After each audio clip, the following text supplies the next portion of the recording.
বিসমিল্লাহির রহমানির রহিম। আমন্ত্রণ পুরা বাংলায়। ধরুন আপনি গরু ব্যবসার সাথে সম্পৃক্ত হতে চাচ্ছেন, সেক্ষেত্রে রাজশাহী সিটি হাট একটা অনন্য জায়গা। বাংলাদেশের অনেক নামকরা গরুর ব্যাপারী, খামারি, মাংস ব্যবসায়ী সবাই কিন্তু এই হাটটার উপর একটা আস্থা রাখেন। তো আজকের এই ভিডিওতে আমরা দেখাবো এই হাটের যে ডগাগুলো আছে, কোন ডগায় মূলত কি কি পাওয়া যায়। যারা নতুন শুরু করতে চাচ্ছেন এই ব্যবসা, এটা একটা কোনো রকম একটা গাইডলাইন আপনাদের জন্য পূর্ণাঙ্গ হতে দিতে পারবো না। শুরুতেই হাটে ঢুকলে যেরকম বাম দিকের যে দোকানগুলো আছে, সেই দোকানগুলোতে কিন্তু আপনারা খাবারের জন্য পেয়ে যাবেন। এই দিকের যে মানে সিরিয়ালে যেগুলো দেখতে পাচ্ছেন সবগুলোই মোটামুটি খাবারের জন্য জায়গা অথবা হোটেল, যেটাই আমরা বলি। আমরা এই দিক থেকে শুরু করি। হাট যখন বসে যায় মোটামুটি এই জায়গাগুলোতে গরু ভরে যায়। এই রাস্তা যেখানে খাবারের জায়গাটা দেখালাম এবং এই রাস্তাটা এবং যেখান থেকে আমরা শুরু করলাম ভিডিও, এই জায়গাগুলো মূলত একটা দুটা গরু নিয়ে কিন্তু ব্যাপারীরা দাঁড়ান। গৃহস্থ অধিকাংশ থাকে। এটা একটা হাসিল ঘর। এই যে বিটগুলো এখানে দেখছেন, এখান থেকে মূলত যত দূরই চোখ যাবে এই পাশগুলার মূলত যারা অল্প কিছু গরু আনেন তাদের জন্য যে ছোট ছোট ডগাগুলো দেখতে পাচ্ছেন, এই পাশ থেকে এ পাশ পর্যন্ত যে ডগাগুলো চোখে পড়ছে সবগুলোই অল্প অল্প যারা গরু আনেন তাদের জন্য। এবং যারা রাখি গরু করেন, খামারের যারা গরু সংগ্রহ করেন, তারা মূলত এই সোজাই আসেন। এখানে রাসেল ভাই, লিটন ভাই সহ আরও কিছু ব্যাপারী ভাইরা আছেন যারা মূলত এই রাখিগুলো এখানে করেন। তো এই হচ্ছে সেই রাখি গরুগুলোর বিট। তো এই জায়গাগুলোতেই মূলত রাখি গরুগুলো ওঠে। আমি একটু কাছ থেকে দেখাচ্ছি আপনাদেরকে। এটা যেমন আমাদের সেই লিটন ভাইয়ের বিট। এই জায়গাটা ডগাগুলো কিছুটা ভেঙেছে, হয়তো রিকনস্ট্রাকশনের কাজ চলছে। এখান থেকে আপনি সব কিছুই যত দূর চোখে যাচ্ছে সবগুলো হচ্ছে আপনার রাখি গরুর, একেবারে এখান থেকে এই পর্যন্ত। যারা খামারের গরু সংগ্রহ করেন তাদের জন্য কিছুটা সেগমেন্ট, আমার এই অল্প কয়েকদিনের অভিজ্ঞতা আমি বুঝতে পেরেছি যে এখানে কিছু জায়গা ভাগ করা আছে, কোন জায়গায় গেলে কী রকমের গরু পাওয়া যায়। তো আমি এই সোজা পথ ধরেই হাঁটছি এবং এই পথে হাঁটলে আমরা প্রথমে যে লাইনটা পাবো এটা মূলত হচ্ছে গাভীর সেকশন। ম্যাক্সিমাম সময় আমরা দেখেছি যে এই লাইনগুলোতে গাভী ওঠে, বাচ্চা সহ ওঠে। আমি আপনাদেরকে একটু স্পেসিফাই করে দিই। এই যে এখান থেকে এই যে কর্নার যেটা দেখতে পাচ্ছেন, এটা হাট অফিস। হাট অফিসটা একটু আপনাদেরকে দেখাচ্ছি। এখানে যে ফয়সালের কালা ভুনা, তারপরে হানিফের মামার কালা ভুনা, ফয়সালের ভাজা মাংস, তো সেই হোটেলগুলো কিন্তু এগুলাই এখানে সিরিয়ালের। যে হাট অফিসটার কথা বলছিলাম, এটা কিন্তু সেই হাট অফিসটা। এটাই হচ্ছে হাট অফিস মূলত। এটা হচ্ছে ফয়সালের হোটেল এবং এদিকে কিন্তু আরও হোটেল আছে। এখান থেকে ডান দিয়ে গেলে আপনারা হচ্ছে আরও কিছু খাবারের হোটেল পাবেন। এইখানে একটা কথা বলে রাখা ভালো, এখানে একটা বোর্ডিং আছে। যারা সকাল সকাল চলে আসেন অথবা এসে জিনিসপত্র রেখে আপনারা তাদের জিনিসপত্র রেখে আপনারা হাট করবেন, তাদের জন্য বোর্ডিংয়ের ব্যবস্থা আছে এখানে। ভাড়া হচ্ছে সিঙ্গেল বেডের সাধারণত 200 টাকা, ডাবল বেড যেগুলো থাকে সেগুলোতে 400 টাকা হয়। 400 থেকে 500 টাকা সিজন বুঝে। এই যে লাইনগুলো দেখছেন সবগুলোই মূলত খাবারের হোটেল।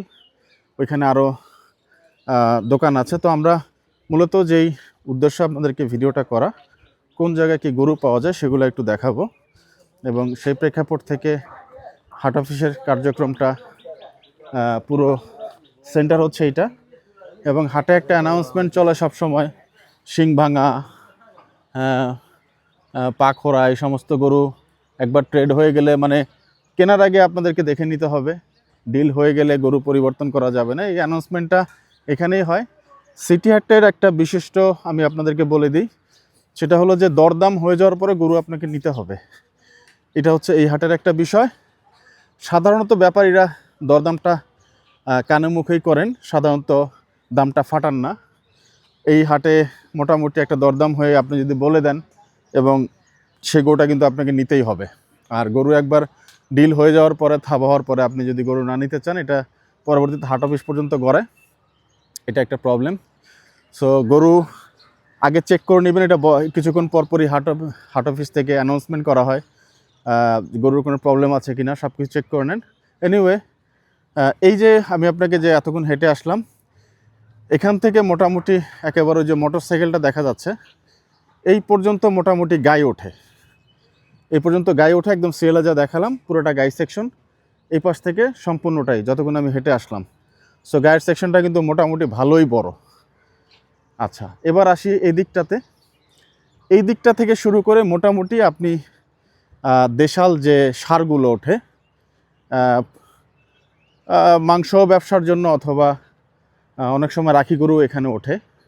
সো এই জায়গাটা একটু মিক্স আছে এই বট গাছটার এই সেগমেন্টটাতে। তবে অনেক সময় অনেক বড় বড় সাইজের গরু এই জায়গায় কিন্তু ওঠে, দেশি গরুর মধ্যেই একদম বিশাল বিশাল সাইজের গরু ওঠে। এবং কিছু বলদ এই জায়গাটাতে ওঠে। চাচা, এই পানি নিয়ে কি করেন আপনারা? দোকানে দেন? দোকানে দিচ্ছেন। আচ্ছা, ওই যে কিছু কিছু দোকান আছে হাটের মাঝখানে, ওই পানিগুলো এখান থেকে নেওয়া হয়।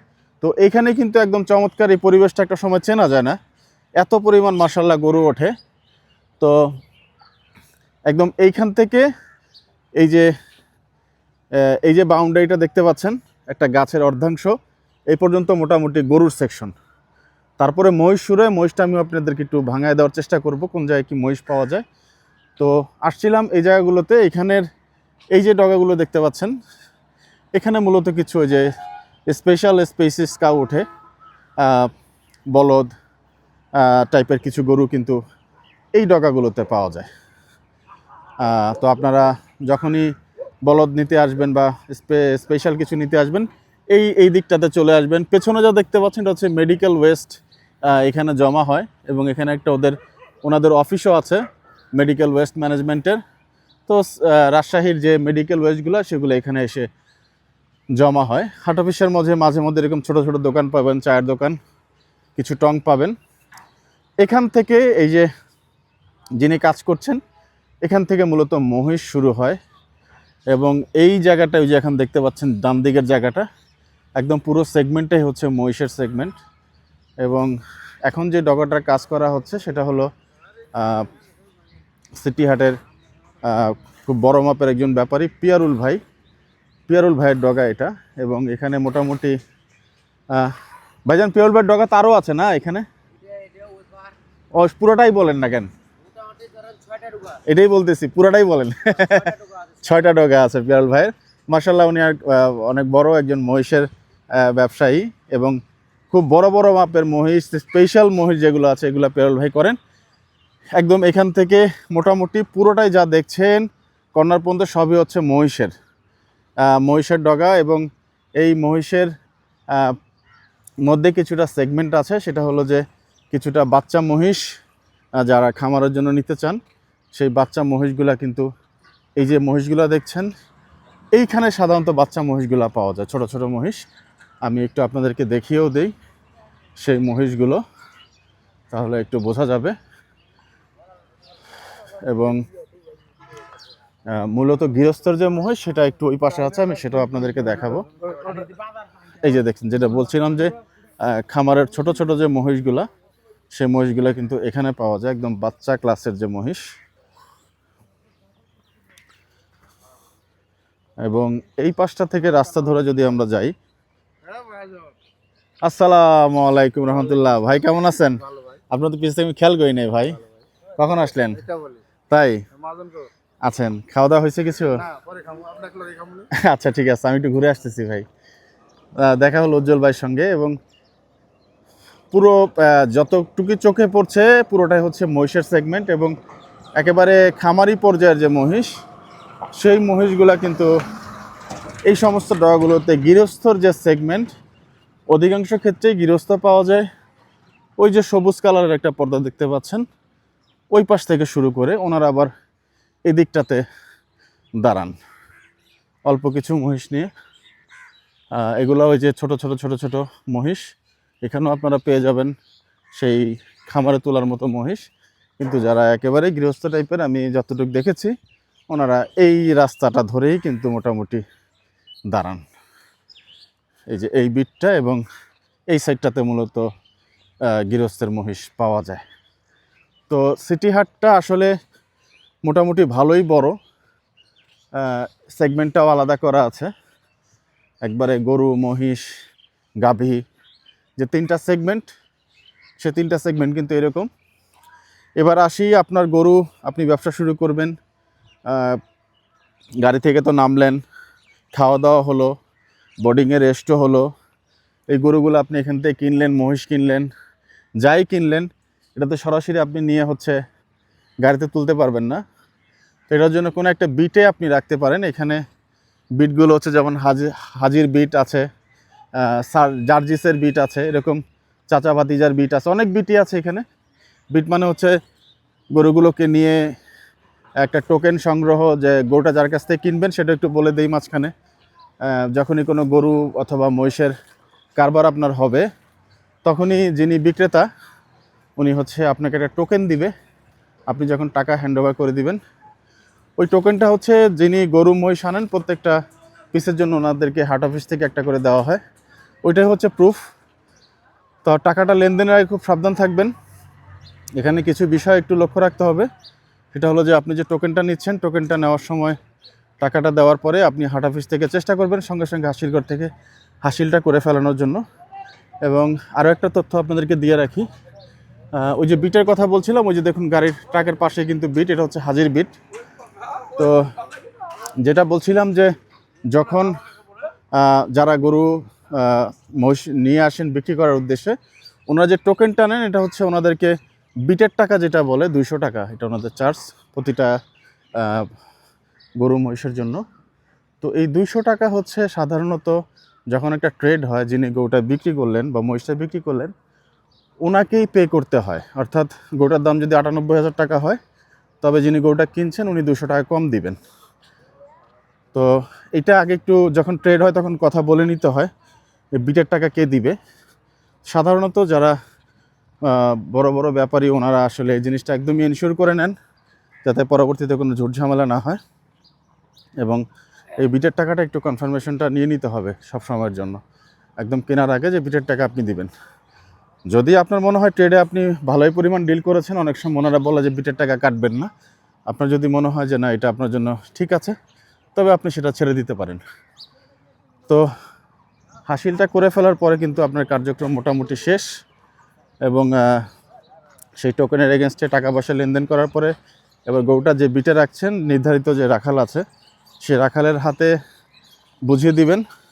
যদি পরিচিত কারো মাধ্যমে আসেন তো ভালো, না হলে যদি একদমই অপরিচিত অবস্থায় আসেন, তবে হাট অফিসে আপনি হেল্প নিতে পারবেন কোনো একটা বিটের তত্ত্বাবধানে যাওয়ার। সেই রাখালের কাছে আপনার গরুটি দেওয়ার পরে, টোকেনটা দেওয়ার পরে, উনি আপনার নামের এগেনস্টে একটা রং দিয়ে সিল দিয়ে দিবেন। এবং যখন গরু বের হয় তখন কিন্তু সেই টোকেনটার একটা ইম্পর্ট্যান্ট ফ্যাক্টর হাসিলের কাগজটা, সেই হাট অফিস যেটার কথা বলছিলাম। এবং এখান থেকে কিন্তু পুরো সিটি হাটের কার্যক্রম চালানো হয়।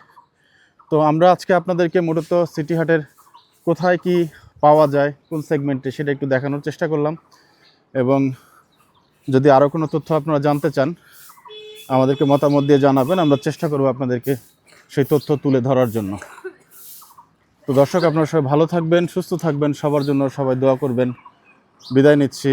আসসালামু আলাইকুম রহমতুল্লাহি ওয়া বারাকাতুহু।